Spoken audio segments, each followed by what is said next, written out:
వెంకయ్య అనే రైతు వద్ద ఒక ఎద్దు ఉండేది.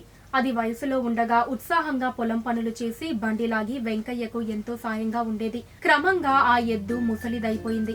వెంకయ్య ఒకనాడు సంతకు వెళ్లి బాగా బలిష్టంగా ఉండి వయసులో ఉన్న వేరొక ఎద్దును కొని తెచ్చుకున్నాడు.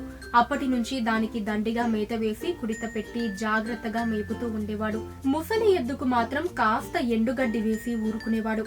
క్రమంగా అది కూడా దండగా అనుకున్న వెంకయ్య ఒకరోజు గుంజకు కట్టి ఉన్న ముసలి ఎద్దును విప్పి, నీకు పనిచేసే వయసు అయిపోయింది, శక్తి లేదు, ఇక నువ్వు నాకు దండగా, నీ దారి నువ్వు చూసుకో అని ముసలి ఎద్దును తరిమేశాడు.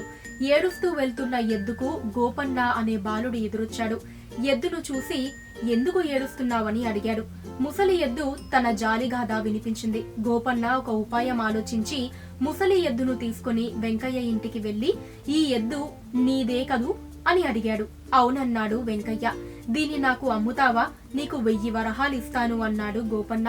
వెంకయ్య ఆశ్చర్యపోగా, నీకు తెలీదా, ముసలి ఎద్దును ఇంటి ఎదురుగా కట్టేసి రోజూ దానికి నమస్కరించి మేత వేసి వెళితే బోలెడు ధనం వస్తుంది అని చెప్పాడు.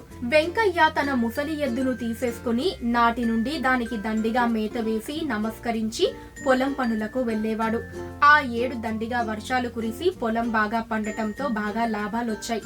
అదంతా ముసలి ఎద్దు వల్లనే అని సంబరపడ్డాడు వెంకయ్య.